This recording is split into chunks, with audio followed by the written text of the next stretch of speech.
Hi, and welcome to the show. Subscribe at kevinmd.com/podcast. Today, we welcome back Noah Kaufman. He's an emergency physician and CEO of Starbot. We're going to talk about the current state of Bitcoin and digital assets. Noah, welcome back to the show. Kevin, thank you. I guess this is our third talk now. We have you on every year, and Bitcoin is at a different price every time that we talked. And of course, last night was a historic event. It Yeah. broke $100,000. Now, before we get into anything, just tell me, for those who may not be familiar with Bitcoin and digital assets, what does $100,000 for one Bitcoin? What does that mean to you? Yeah, it's a milestone. It's a stepping stone. It's hard to talk about something exponential without being hyperbolic, right? And so on your podcast, we've been telling physicians, or well, I was kind of pounding the table way back in 2019, and just because of the Sharpe ratio and just the amazing kind of adoption of this new monetary network. Bitcoin, $100,000 is kind of a stepping stone. And when I say it's hard not to be hyperbolic, I mean that it's like, some people are going crazy, celebrating, but really this is, ultimately a multi-million dollar asset.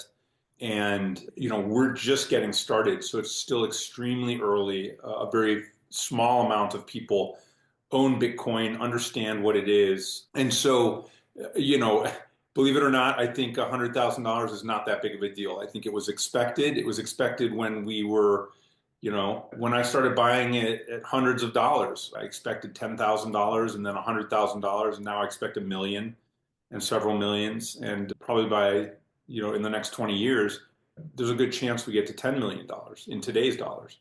And I know that sounds crazy, but it's hard to understand something that's exponential, that is growing by Metcalfe's law, and that is so novel and so important for humanity. So tell us, what is Metcalfe's law? Sure. Metcalfe's law describes the value of networks. And basically, a network, for every participant that's in that network, that person or that unit, okay, let's say, increases in value exponentially. So the larger a network becomes, the more valuable it becomes exponentially. And of course, there's a mathematical equation and a lot of research behind Metcalfe's. But in a nutshell, that's kind of like the lay version of describing. And we see it with Facebook, with Amazon. Mhm. There's different networks that are made. So a social network, obviously, is valued by the number of users and ultimately monetized through advertising and through other means. And that's how Facebook makes its money. A monetary network like the dollar system, like the US dollar, has its value intrinsically tied to the value of each unit. But each participant makes the whole system more valuable. And so there's been no network in the history of the world that has reached inflation adjusted $100 million market cap that has failed. That's never happened. Well, right now we're at a $2 trillion market cap for Bitcoin. And so we're way beyond sustainability. And now there's ETFs. There's talk about a strategic Bitcoin reserve, which I'm not sure will happen. If it does, things will go crazy. But that's Metcalfe's law, and that's part of the reason why the Bitcoin network is so valuable. Whether you agree with it or you think it's a big fraud or a big scam, or a Ponzi. I mean, the fact of the matter is all money systems are Ponzi's. This is a big legal Ponzi. I mean, it's crazy, but all it takes is belief and then political adoption and of course legal adoption. And we have that now with ETFs. So it's been de-risked. So compared to the last time we talked, the value of the network has gone up substantially because the risk has been taken away. So we started off this year with Bitcoin in the 30,000s. Now it's has broken $100,000 per Bitcoin. What were some of the triggers that led to its rise this year? Yeah, well, certainly the adoption of Bitcoin in the ETF world. Mhm. So BlackRock, and we all know BlackRock is holding hands with the United States government. That was, more than a tacit approval of Bitcoin. And then once you had money managers in Wall Street getting into Bitcoin, that really changed the game. And it takes a long time for pension funds and for all these different funds to be able to buy Bitcoin. And a lot of them won't even buy it. It's such a small asset. A lot of them won't even buy it until it hits that $100,000 mark. Like that's a mandate of a lot of pension funds. And there's uncounted, there's like countless trillions of dollars that are on the sidelines that are in the debt markets and that are looking for places to live. And there's so much capital sloshing around in the system that Bitcoin is going to be a recipient of some of that capital, quite a bit of it actually, because of the Sharpe ratio, which is a way to measure risk-adjusted returns, right, against the risk-free rate, the standard deviation of the return, and year over year.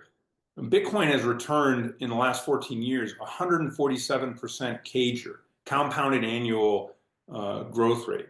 And so it's the best performing asset of all time. It was the most bought ETF of all time by far. Gold ETFs were dwarfed. And it's demonetizing the precious metals and taking their place because it's just technologically better. It's completely finite with 21 million in the schedule, 94% of which of Bitcoins have been created. So that means from now on for eternity, there's only 6% left of Bitcoins to be made, right? Every 4 years, we cut in half the number of Bitcoins that are mined. So this is like an absolutely scarce, inelastic supply that's running straight into an ever expanding demand. And my argument from early days when we started talking were, look, this is such an asymmetric bet with such a great Sharpe ratio for your portfolio, which again means more return for less risk. That's all the Sharpe ratio says. That I said, why not put 1% of your net worth as a physician into it? Well, myself and a bunch of buddies have been doing that since Bitcoin, $3,000, and we're mostly retired. We work because we want to, like I've got a ton of Bitcoin, and it's this is. I feel really bad for everybody listening to White Coat Investor because they have been like, this is horrible, this is bad, this is bad. But just like there are actual studies done that show that if you put something with a high Sharpe ratio at a small percentage into your portfolio, it can have outsized returns for very minimal risk. So that's always been the argument. Whether or not you believe in Bitcoin, like you need to be agnostic if you want to be a fiduciary for your family and for your financial situation and get out of debt as a physician. So, I think that still it's extremely early. We're going to a million and multi-millions per Bitcoin. And it's hard to believe, but this is the exponential adoption. And if you look at the chart, it's like a parabola. It's like, and we're on we're right here, and it's going like that. So, it's the adoption of a network. You can't think about it like a stock or like anything like that. It's like a new money system that is egalitarian. So wrapping back to your question, yes, it was the ETFs, but then El Salvador's buying it. There's rumors that the Saudis are buying it. Putin literally probably pushed it over 100K yesterday by saying nobody can control it and kind of hinting that it's like an important world asset. And then, Trump, who is for better or for worse president now, is talking about creating a strategic Bitcoin reserve and buying 1 million Bitcoin. I mean, what do you think happens to Bitcoin if that happens? And then all other countries are like, oh shit, we better get some Bitcoin. It's a self-fulfilling sort of thing. So, it's best to be agnostic about these things. It's a new uncorrelated asset class.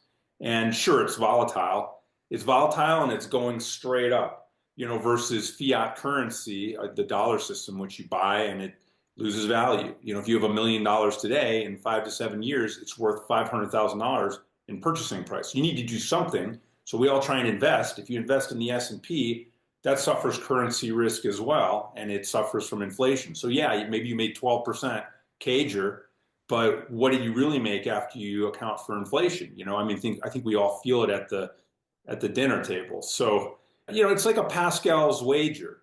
Even if you don't believe in it, like the smart thing to do is to is to buy a little bit and to have it just in case it catches on, is the old saying. Now you mentioned White Coat Investor, and let me just say for the record, I'm a big fan of White Coat Investor. I think he's done a lot to bring physician financial literacy into the mainstream, but not just White Coat Investor, but also if you read finance articles on New York Times and Washington Post, they're not as enthusiastic as you are. Why do you think that is? Yeah, and first let me say, White Coat Investor has been net very, very good for physicians. I mean, I've learned a ton from White Coat. We've had disagreements, but I really respect Jim and everything he's built. I think he got it really wrong on Bitcoin, but I agree. It's all in all, it's been a very important service for us. I think that whenever you have something that's outside of the paradigm, the current paradigm, it threatens the current power structures, it threatens the paradigm, and most people don't accept it because we're mostly conservative and we're mostly very safe. And so I think that, before when we were talking about Bitcoin, for example, there wasn't an ETF. There was Gensler in the SEC, and there was questions about regulation. And, it was viewed as something that was very worrisome. But Jerome Powell, the Fed chair, Mhm. he just got on, the other day and said, "Look, Bitcoin's not it's a speculative asset, which it is. It's not a competitor to the U.S. dollar, which it currently is not. It's a competitor with gold." And I agree with that. I think it's a much better form of gold. And if it reaches gold's market cap, which I think it will, each Bitcoin will be $913,000, per Bitcoin. But I think that, that's the market opportunity is investing and being somewhere where everybody isn't, right? Mhm. Like seeing something maybe before other people and taking the risk that this is going to be the next big thing. So, and that's true with Amazon or buying Netflix stock or Apple or one of these things back in the early 2000s. You had to see something and see the value of it. I mean, Paul Krugman, who's a Nobel winning, economist in 1996 or whatever, he said, "Oh, the by the time 2005 rolls around, the internet is going to be seen as something that was just a passing fad and didn't contribute meaningfully to GDP." I mean, the internet's like one of the most important inventions of humanity, and so now, that's obviously been proven wrong. But that's where investments, and that's why you take a small speculative part of your portfolio, 1%, 5% if you're like super ballsy. But if you lose 5% of your portfolio, especially as a younger physician, who cares? It sucks, but you didn't go YOLO 50% of your life savings. But if that 5% goes up 10x, now all of a sudden it's what, like 50% of your portfolio. Mhm. And you're really talking about something significant. So again, that's the Sharpe ratio and why, even if you don't believe in it, it makes sense to have some, especially, now more than ever. So lots of information there, but maybe that answered your question of why people have not been bullish on it. But that's turning now. And actually, right now, retail is not in Bitcoin. It is now all institutional. And people lost a lot of money with FTX, Voyage. I had like over 40 Bitcoin on Voyager.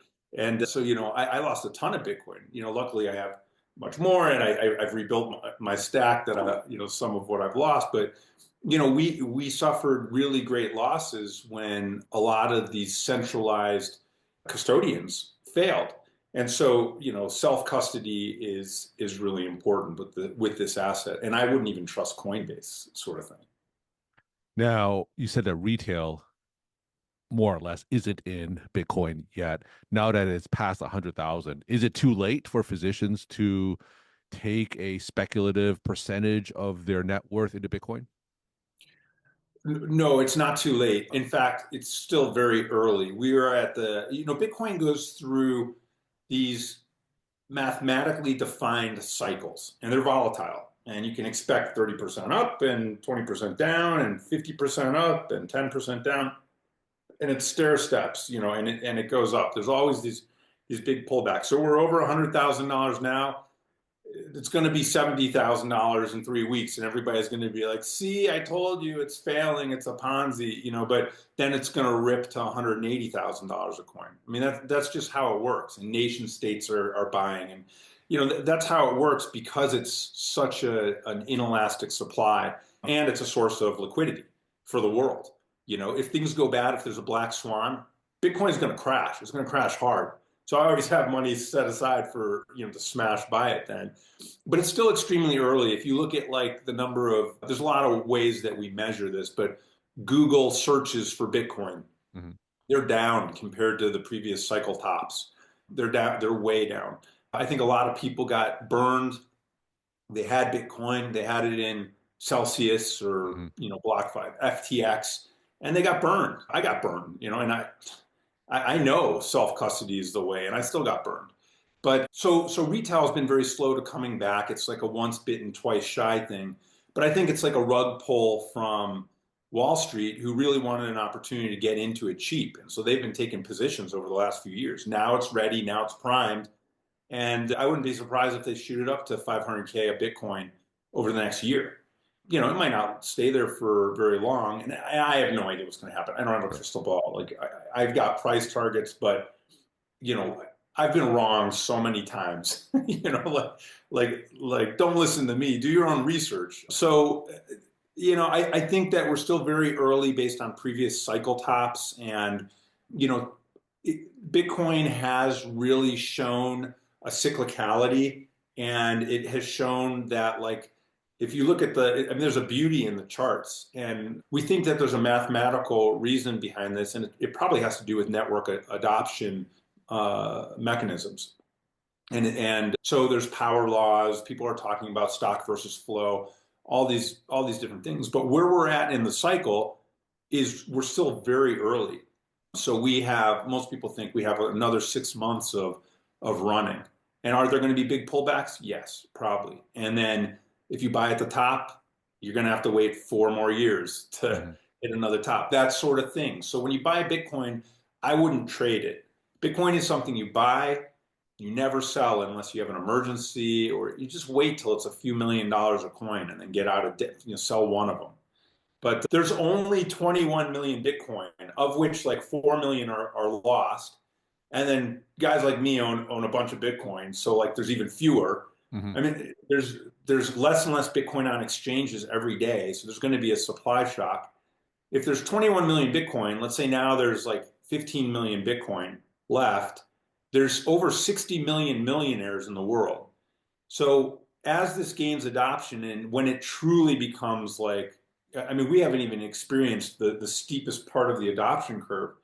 And when we do, and Bitcoin goes to $2 million, $3 million a coin, everybody's priced out. Nobody can have not everybody can have one Bitcoin. So, it's kind of and look, I know I sound evangelical about Bitcoin, and I admit quantum computers, maybe it gets hacked, or maybe something happens and there's a solar. I don't know what's going to happen, but so far it's the only network in human history that's never been hacked. And it's such a beautiful system. If you look into the technology behind it, it's so simple. It's a distributed ledger, and it's based on consensus, and each block is based on consensus. And so you can't double spend. It's just a fascinating technology that I think ultimately will be used for just about everything. We're going to tokenize everything. We're going to tokenize stocks. We're going to tokenize real estate. We're going to liquefy the real estate market. We're going to tokenize. We're already securitizing and tokenizing the bond market through MicroStrategy, which is a Bitcoin holding company, which owns 2% of the Bitcoin, which is nuts. And they have like an unlimited amount of demand. So MicroStrategy, I have MicroStrategy in my Roth, and I sell covered calls against it. And it's like the most ridiculous premiums. It's insane. My cost basis is well below zero just because of selling covered calls. But anyways, I digress.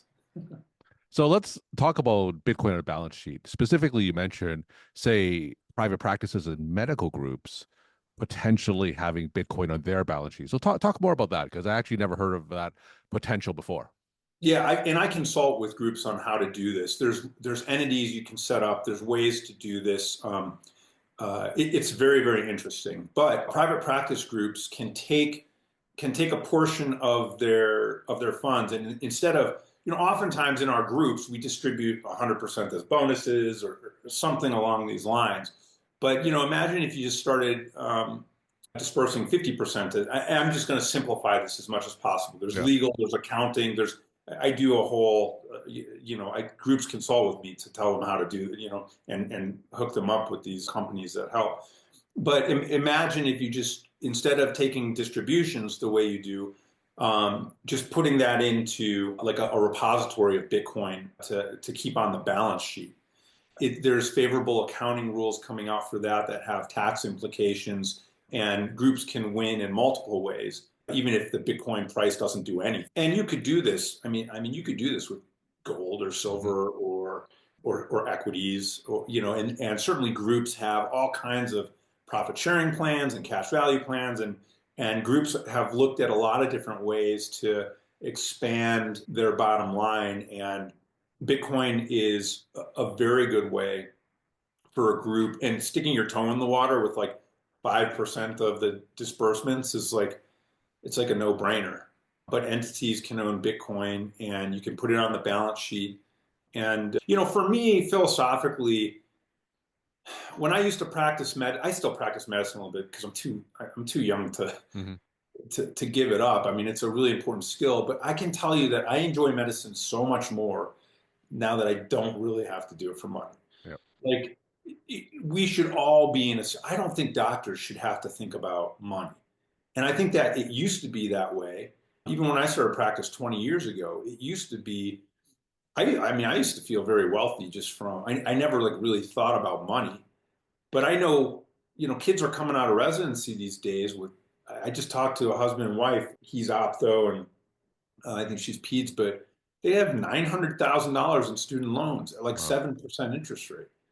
And if you look at Medicare reimbursements, and if you look overall inflation adjusted, and I know what there's articles, and this is a point of contention, and there's some debate about this, but I can tell you anecdotally that we are making less money, or that our money goes less far. Mhm. Maybe notionally we're making slightly more money, but I can tell you that overall the administrative burden, the burdens in medicine have made it so that if you have to work more, compassion fatigue, burnout, these are real things that we're suffering from, physician depression, and you are not an effective healer or provider if you're not happy and you're not fulfilled.